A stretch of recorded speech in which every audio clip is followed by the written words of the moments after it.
as we get started and we think about high performers and succession plans and things like that, I try to put this content together and I try to make it relevant.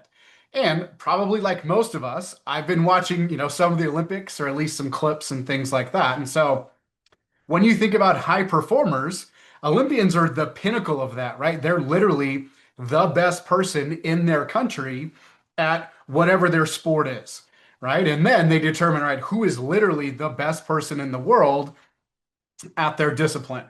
And so, high performers like Michaela Schifrin here, right?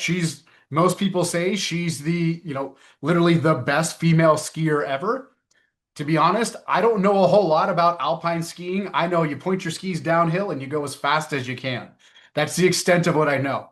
But I also know she's awesome at it, right? And so inside of our organizations, this is what we want to try to find, or what we want to try to build someone into is how do we make them the best they possibly can be?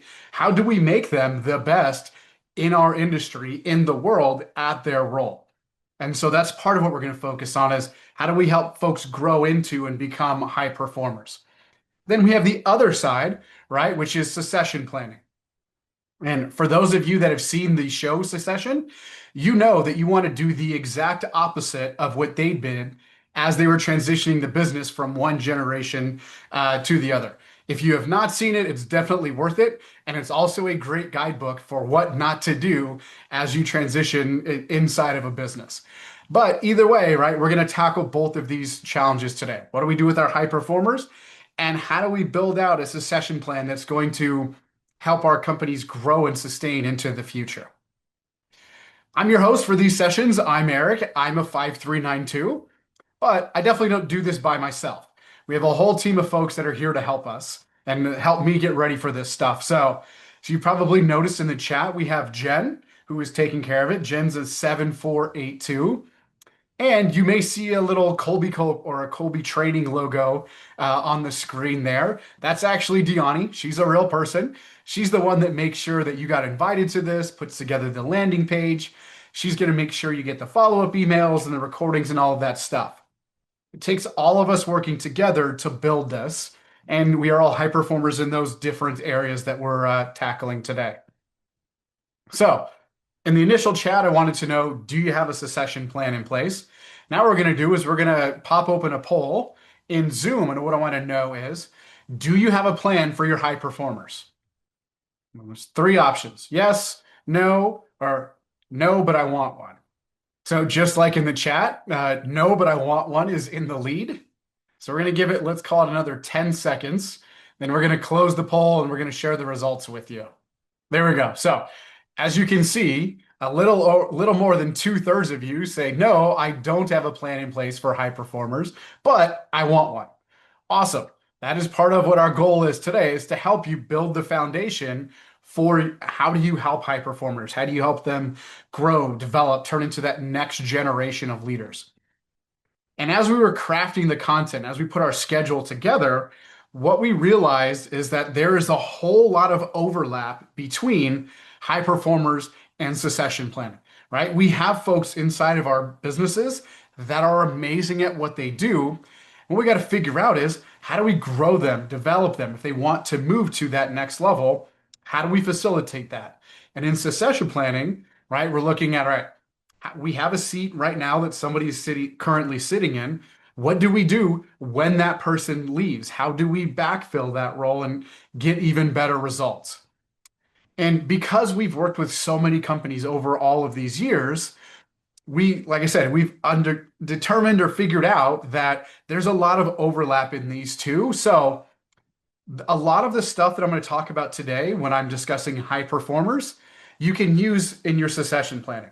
The stuff I'm going to talk about in succession planning, most of it you can use when we're talking about high performers. So there's really no way to separate the two.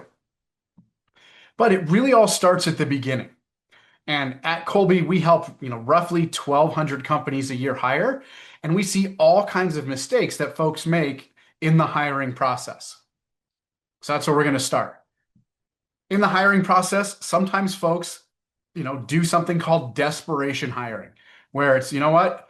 I just need a body. I need somebody to sit in that seat. Most of the time when we're looking for something like COO, CFO, CEO, this doesn't really, come into play. But sometimes it comes into play when you're like, hey, I need an assistant. I need a customer service person. I need an IT help desk person. We start to desperation hire. We just want to put somebody in there. Is it a little less painful if you get it wrong on the IT help desk?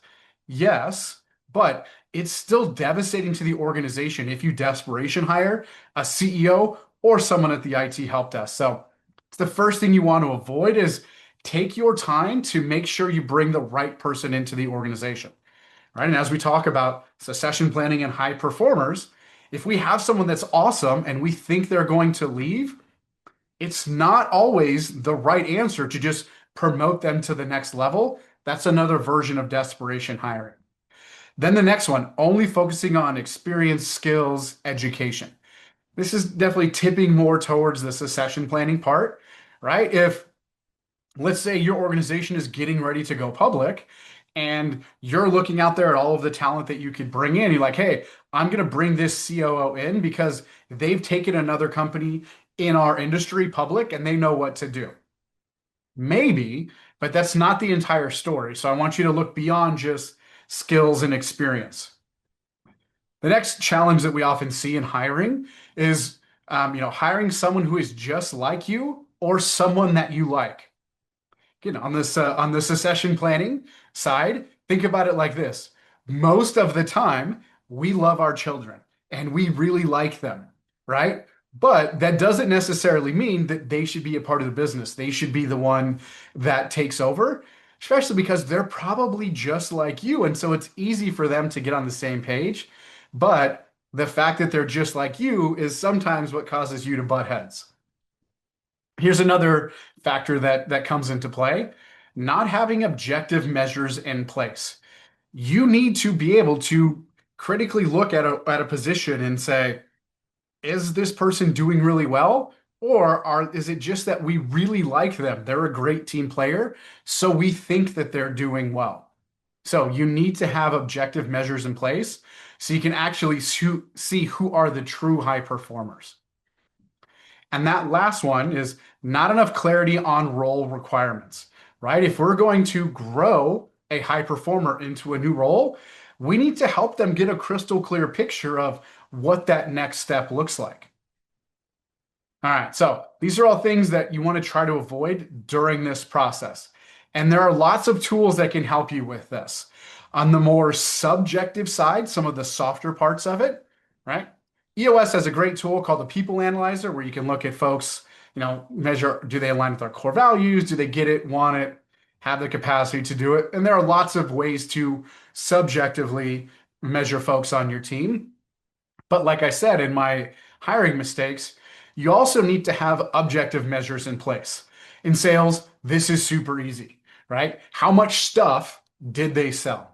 What is their closing percentage, right? What's their talk time? Whatever metrics are valuable in your sales process, those are pretty easy to measure. Where it sometimes gets a little challenging or a little fuzzy is in situations or in roles where it's hard to identify clear objective measures, right? Think of HR as an example, right? So there are lots of things that you can do. There are ways to objectively measure every role, but you need to have those in place as well. So you got to have some subjective things that you measure these folks on, and you have to have objective things. But those are all structural. That's kind of the framework that we want to have initially inside of our organization before we talk about, right, growing and developing high performers or building out our succession plan. But what we know, because we've worked with so many organizations, is regardless of the size of your company, the industry, how long you've been in business, what your goals are, the people are the secret sauce. That's the magic that makes your company grow. So we got to focus on the people. And this book has been out for a long time, right? It's called First Break All the Rules by Marcus Buckingham, but there's a really powerful quote that's in there. And the quote is this: focus on each person's strengths and manage around their weaknesses. And this has a lots of other stuff too behind that, but basically it's lean into their strengths and figure out, is there a workaround, a tip or trick, a conable that we can use to work around those weaknesses that all of us have. Nobody's perfect. Nobody's going to be amazing at every single piece. We just have to lean into the part that they are amazing at. And again, we all have a whole bucket of strengths, a mix of talents that are locked inside of all of us. We call it the three parts of the mind, and this goes back to ancient Greece. But we all have these strengths. We have our cognitive or our thinking strengths. Then we have our feeling or our affective strengths. Then we have our cognitive or our doing strengths. Again, all of us have strengths in all three parts of this mind. In the cognitive or the thinking component, what lives there are things like natural intelligence, right? How quickly can you uptake information, process it, and come out with some sort of solution?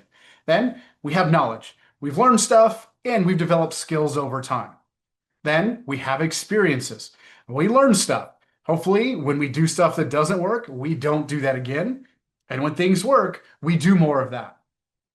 And then we have habits. We have habits in our professional life, right? Like, hey, every morning when I get into the office, I sit down, I look at my calendar, and I plan out my day. Great. That's a habit that you've built. It's probably part of what makes you successful. We have them in our personal life. Hopefully, everybody got up this morning and they brushed their teeth. If not, here's your reminder, please go brush your teeth. Okay, but again, these are all components of the thinking or the cognitive part of our mind. It's all about what you can do.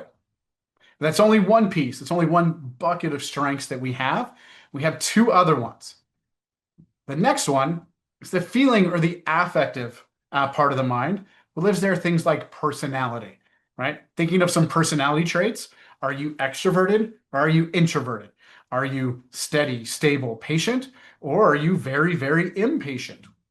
Neither is good nor bad, but you should absolutely know those parts of your personality.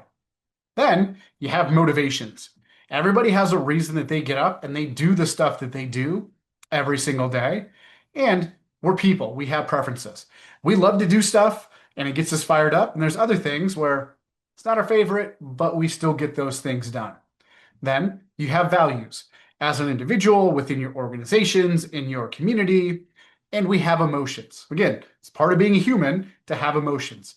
We're happy, we're sad, we're mad, we're excited, and everywhere along that spectrum. The affective part of the mind is about what you want to do. And there are tons of assessments in the cognitive space, in the affective space. If you have never taken a cognitive or an affective assessment, you absolutely should learn this stuff about yourself. That's not what we're going to focus on today because those things can be adjusted or change over time. There's this third part of us that doesn't change over time. It's called the cognitive part of the mind. Very simply, it's how do we take action? How do we get stuff done? If it's a random Wednesday and I know your Kolbe results, if I then call you and say, hey, I need your help with this, I can predict how you're going to solve that problem. How are you going to help me? And again, this doesn't change over time. So as you think about, right, succession planning or bringing people into your organization, the fact that this part doesn't change means you can help those folks that are newer in their career. You can help them map out a path for what it would look like to grow inside of your company. And later on, I'm going to talk about how we can actually do that or the mechanics of it. But just know we all have strengths. We all have a natural way that we get stuff done. When you look at your Kolbe results, you have 4 colorful bars. Those are the 4 ways that all of us take action. Fact Finder is all about gathering information. Follow through is about organizing and designing. Quick Start's about risk and uncertainty. And that yellow and Implementer is about handling space intangibles. One of the great things about a Kolbe result is you have these 4 colorful bars, but you also have numbers, and it's a 1 to 10 scale. Just know a 1 is an amazing strength. A 5 is an amazing strength. A 10 is an amazing strength. All of those are strengths. They're just differences in how each of us take action depending on what our numbers are. So every Kolbe result you ever see is going to have those same 4 colorful bars, but they're going to have 4 different numbers. Your 4 numbers are the ways that you naturally take action. However, all of us have the ability, or we can flex or, jump from this section over to this section. As an example, in specify, right, both Diani and Jen, who are on this call, they have 7 in fact finders. So their strength in fact finder is to specify. If I need either one of them to take a step back and instead simplify, both of them absolutely can do it. And I've seen both of them do it live in front of me while I'm working with them. However, if I ask them to simplify all day long, I'm going to stress both of them out. I'm not going to get their highest and best work because I'm pushing them out of their natural strengths. Instead, I want both of them to lean into that 7 in fact finder. The same way I need to lean into my 5 in fact finder, or if you have a 1 in fact finder, I want you to lean into that. So you can flex or kind of adapt these strengths situationally, but if you try to do it over the long term, it's not going to be very effective. All right. And as I talk about this, right, I talk about leaning into your strengths and right, focusing on what you're really amazing at. A lot of times folks are like, that sounds a little pie in the sky. It's a little bit too squishy, right? Instead, folks, take more of this kind of approach, which is kind of a military saying, but it's embrace the suck. Meaning, I know things are going to be hard. I'm actually looking forward to the fact that things are going to be hard, and I'm going to drive through and I'm going to grit my teeth, I'm going to suck it up, and I'm going to get it done, right? Or other phrases like, hey, what doesn't kill you makes you stronger. Is there value in both of these? Yes, absolutely. Do the things that we overcome make us better? Things that don't kill us, do they make us better? Generally, yes. Is there value in doing really, really hard things? Yes, absolutely. But if every single day, all day, every day, things are really painful, you're not going to produce at your best. It's kind of like you're swimming up against a river, right? You're swimming against the current. It's really challenging to actually get to where you want to go. And again, I know sometimes this is a little squishier, it's a little bit hard to grasp this concept. So I have a practical exercise for all of us. Like everybody to grab something to write with and something to write on. What I'm going to ask all of you to do is simply print your first and your last name. So print first name, last name, that's it. All right. Now what I'd like you to do is, if you're right-handed, put that pen in your left hand. Or if you're left-handed, put that pen in your right hand. And just below where you did the first time, print your first and last name again with your non-dominant hand. All right. So obviously we're not all on camera. I think the only face you can see is mine. And so I can't see everyone's results, but I'm guessing it looks something like this. First time through, not that bad. Second time through, though, it's pretty rough. And I'll bet what you noticed is if you're looking at my face, I leaned over more when I wrote with my left hand because that's my non-dominant hand. I probably scrunched my forehead up a little bit more when I was writing with my left hand. Was I able to get it done? Absolutely. If I needed to, could I suck it up and power through and write a whole paragraph with my left hand? Yes, but instead, I want folks to lean into their strengths, do more of what they're amazing at, because that's where you're going to see those outsized returns, those amazing results. So, right now, let's take this from a simple task like, hey, just printing with your non-dominant hand. Let's go into the real world. What if we have somebody, me, who has natural strengths and natural way of doing things? Short way to think of my results is just let me go experiment and try stuff, see what happens. Give me just the critical pieces of info so that then I can change and adapt on the fly, and let me envision solutions.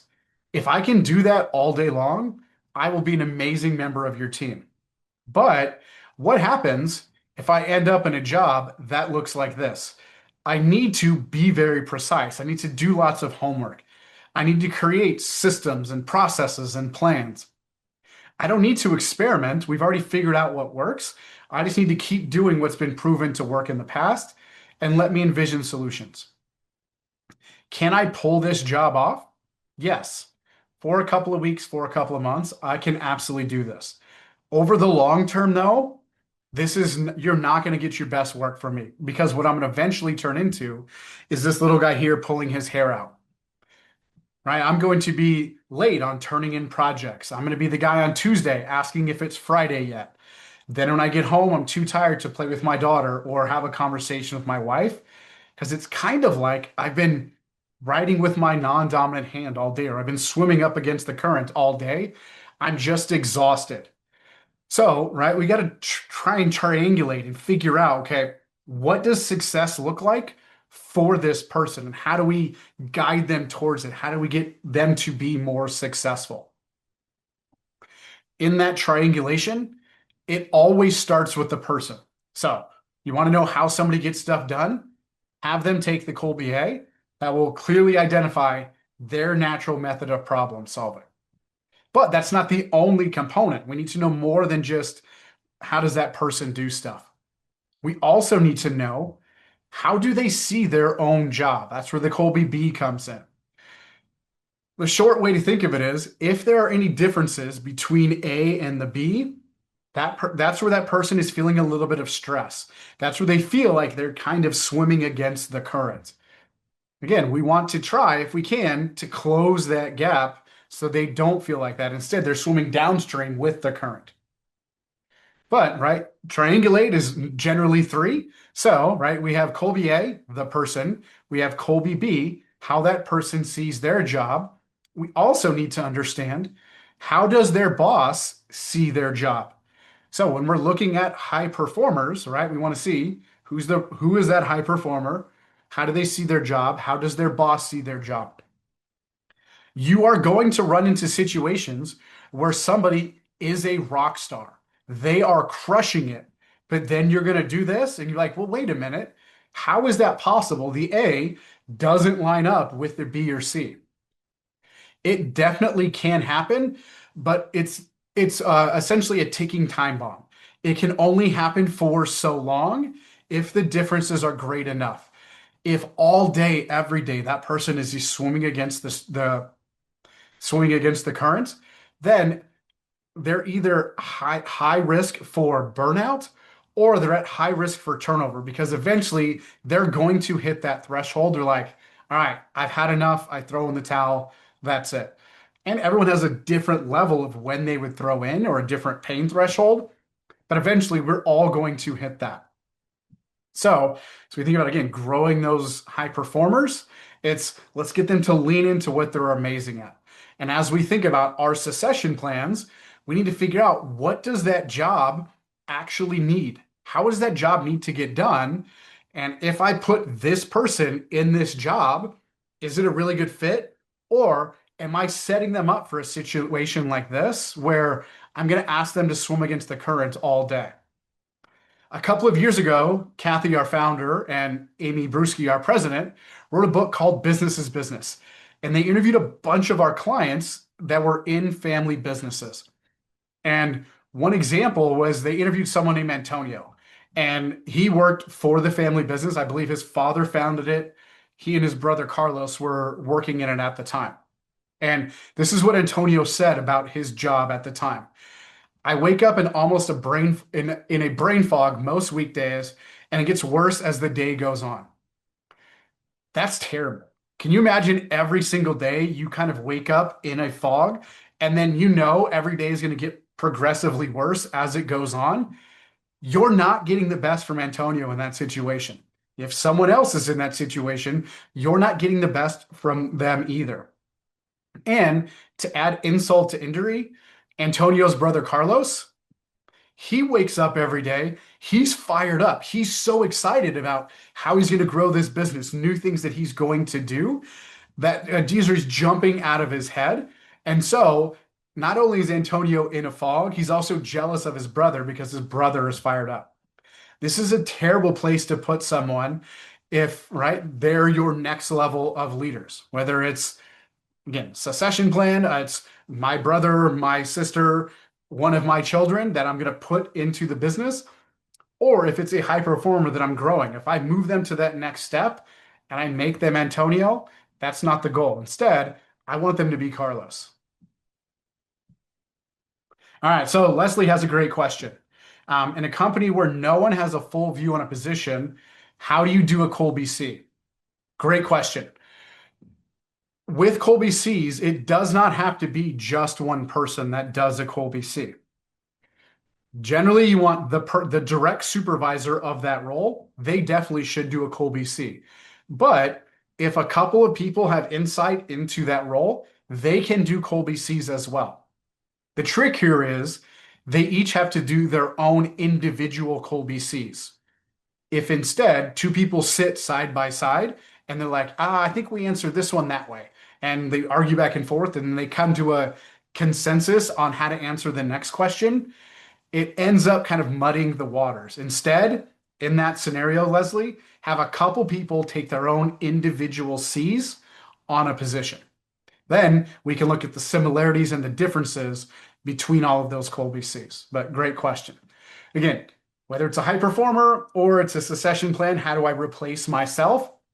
We want that person to lean into their strengths, and we want that next role to match the person. So we have some tools in place that can absolutely help with this for folks in the role, and then you can start to look at for future roles as well. So, right, we have someone, me, who can sit here and say, hey, who's the real person? Well, Eric is a 5392. All right, how does Eric see Eric's job? Eric sees Eric's job as a 7691. How does Eric's boss see Eric's job? 7691. So here's the awesome part. Me and my boss, we're on the same page about how the job needs to get done. The not so awesome part is the B and C don't perfectly align with my Kolbe A. Even though I'm the Kolbe guy, we're Kolbe, we do this stuff all the time, there are going to be some subtle differences. And in those situations, you have to look for opportunities. How do we redesign that role a little better? What are some things we can do to maybe get some stuff off of that person's plate? So for me, right, how do I kind of overcome that difference in follow through? One tip that it says is send myself emails, voicemails, or other reminders of things to do. I absolutely do that. I actually use calendar invites, but it's the same concept of here's something I need to get done. I also use my inbox as essentially my to-do list. The differences between how I see my job and how my boss sees the job, the same, right? I'm a 3 in follow through. She sees it as a 6 in follow through. In this, the example is focus on results instead of insisting on specific processes on how to achieve them. So if there's a difference, it's okay. You just have to find some workarounds, some tips and tricks. At the end of the day, we just want that person to lean into their strengths. That's their superpower. So as we look and say, hey, how do we grow our high performers to that next level of leadership? Or, right, I have someone in the business who I think is going to take over. Again, we have to look at the entire organization. Right? Everybody's seen an org chart, right? Where you have the CEO at the top and then all of the various roles underneath that. As we look and we say, hey, who should fill each one of those seats? You should absolutely have a Kolbe C for the CEO position, right? When most people think of succession planning, they think of, all right, how do we replace the CEO when they eventually retire or sell the business or something like that? But it's not just CEO. Again, you need to have it for every single position in the organization. What this helps you do now is, let's say it is, you have a family member inside of your business. Well, just because they're your son or your daughter doesn't mean they have to be the next CEO. What if they're a much better fit at CFO? Well, then let's let them thrive, be amazing in that CFO seat. Same thing as we look at high performers, how do they grow? Where folks get tripped up with high performers is they think you're the best salesperson, you're the best IT help desk person. Therefore, your natural next progression in your career is you need to go be the next sales manager. You need to go be the next IT help desk manager.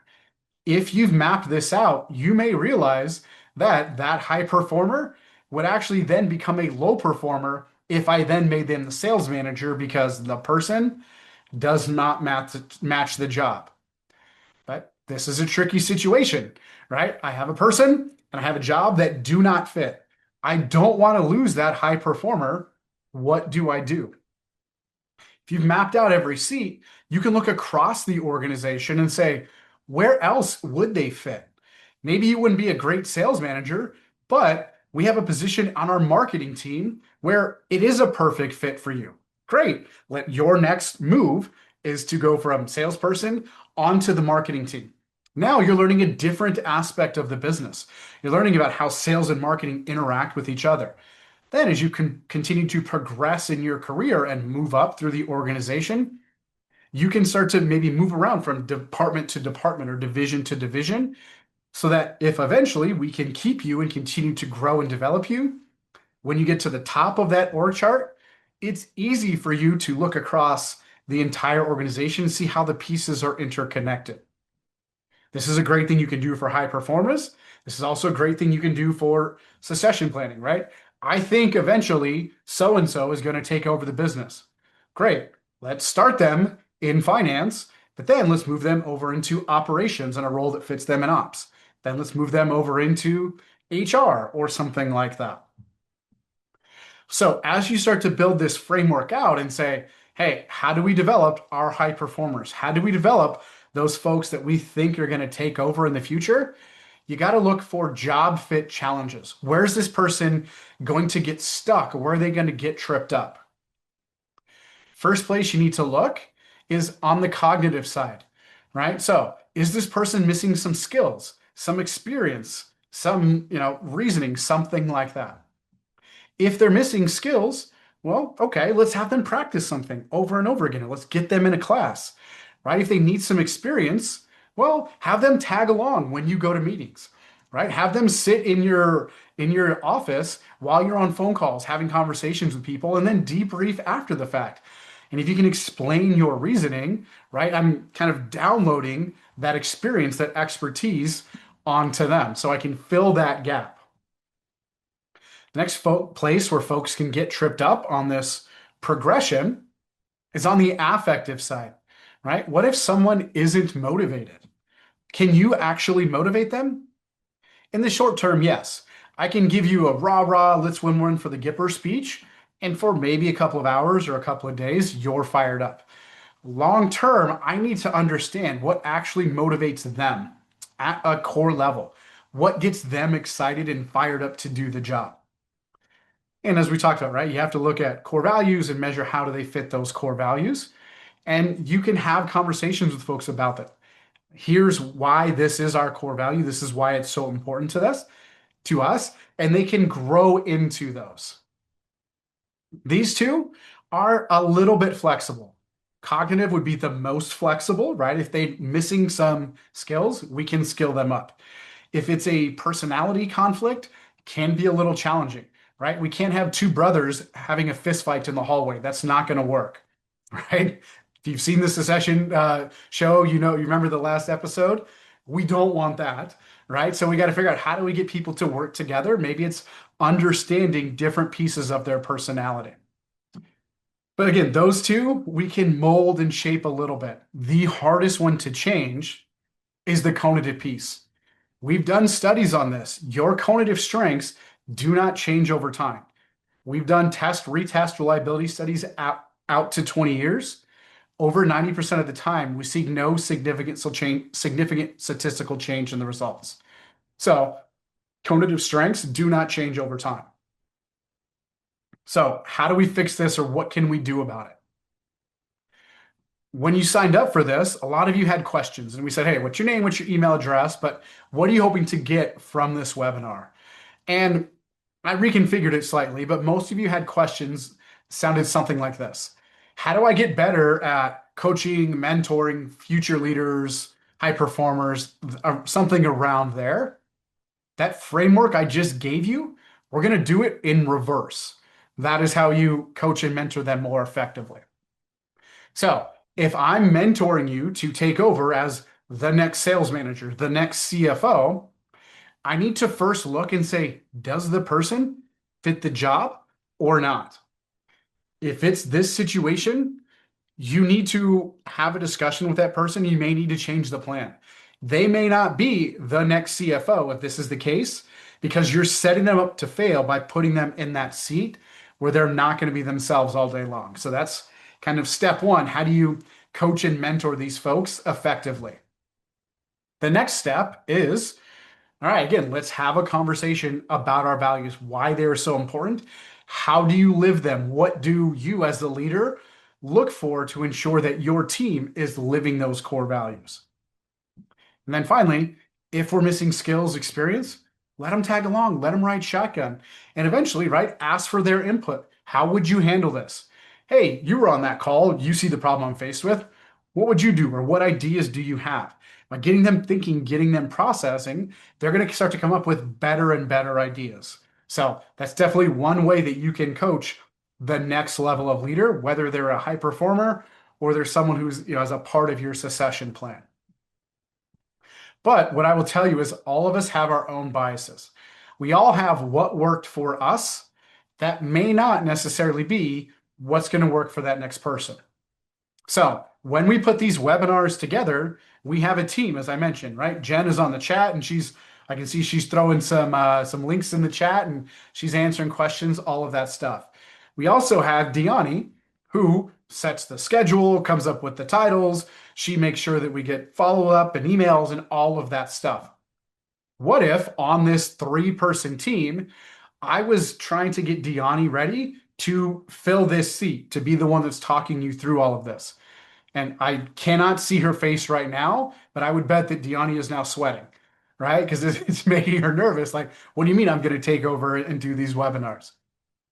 If I were going to coach her to eventually do this, I need to know what strength she has. Because again, what works for me is absolutely not what's going to work for her. We are just too different when we look at how we deal with risk and uncertainty and how we deal with systems and processes. So again, we have our own biases. We have pieces of advice we think are really, really good.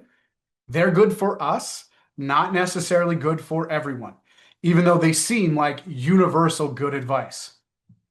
A couple of pieces of universal good advice. Have a 5-year plan. Maybe my argument would be, A, I don't need it. As long as I'm directionally going the right way, I will figure out how to get to that end result. But also, things are progressing so quickly. I have absolutely no idea what the capabilities of AI are going to be in a year. It's almost impossible for me to build an accurate 5-year plan. Some folks may need it, those folks like Diani, that would be great advice for her. Maybe stop procrastinating. That's terrible advice for me, right? I actually need to procrastinate or finish what you start. If I'm coaching Diani, if I told her just go with the flow, which is awesome advice for me, that's how I do my best work, right? For me, I know stuff's going to break, things are going to go wrong. So as long as I'm going this way, I'm just going to tackle whatever problem arises.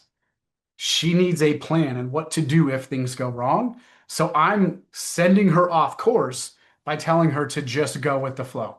So we're now going to open it up. I would love to hear from all of you. How else can we help? What can we do to help you on this journey of either growing high performers or building out your succession plan? Hey, Eric.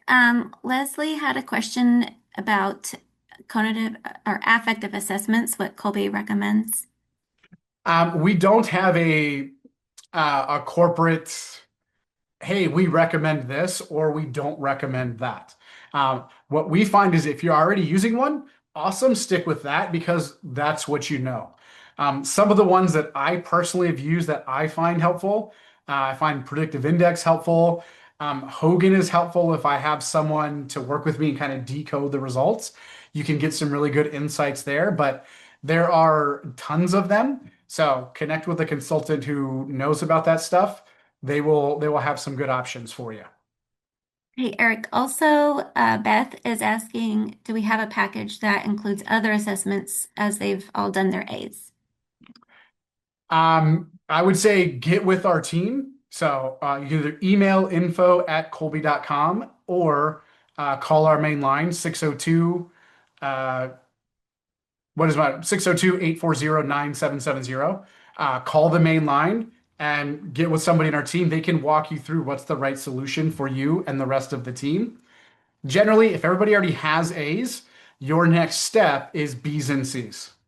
Eric, there's a question, how Colby, B, and C integrate, and how does that help?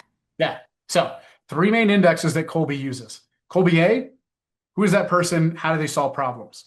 Kolbe B, how does that person see their job? Kolbe C, how does that person's boss see their job? Simple way to think of it, you do a side by side by side comparison. Anywhere where there are differences between any of those indexes, that person is feeling some stress. That's where you kind of want to hone in on and say, all right, how do we fix that? That's the thing you want to tackle first so that they can be more of themselves. I think Jen shared the link for something called the role alignment guide. It literally does that. It puts A, B, C side by side. And where there are differences, it gives you tips and tricks. So yeah, Meredith had an example for energy leadership. Yeah, if Meredith, you like that and you find it helpful, awesome. Again, learning more about you, your people, whether it's your cognitive strengths, conative strengths, affective strengths is absolutely valuable. All right, so Leslie is asking another question. All right, if you index a position, how do you then achieve diversity on teams? Team of project managers where the role is this. Okay, I got you. Essentially, what you're saying, Leslie, is I thought we wanted diversity on the team, but if I build out a model for a job, am I not then just going to end up with basically the same pattern repeated over and over again? You are correct, Leslie. And so the determining factor in that question is what type of team is it? If it's a team where they need to work together, a software development team, a executive team, a basketball team, they all need each other to be successful, then yes, you do want different strengths on the team. And actually, all of those roles will require slightly different strengths. So you should end up with some diversity. On the other side, there are very independent teams. So a sales team, once you figure out what works amazing for you in sales, you just want to go find more of those people. You don't necessarily want, diversity of strengths. Again, kind of going back to the Olympics example, Michaela Schifrin is awesome. She's on Team USA. I'm here to point her skis downhill and go as fast as she can. I don't need to find someone who is amazing at throwing a softball to join the ski team, right? I just want to find amazing skiers. How do we replicate Michaela? So it's all about how does that team operate? Do they need each other or do they work independently? Then you can answer that question, Leslie. Perfect. And yeah, Michael, Unique Ability is a strategic coach system that they've created where they look at different components of a person, kind of combine them all together to say, here is what this person is uniquely amazing at, and this is what they can unleash into the world if we can get them to focus on that one thing. So I know we're getting close on time, so I want to say thank you to all of you for joining us today. Hopefully you got some great tips and tricks, some things that you can do. If there's something that we as the Kolbe team can do to help you, please reach out. Thank you for spending some time with us today, everybody. Again, we would love to help. Reach out if there's anything that we can do. But again, thanks, everybody.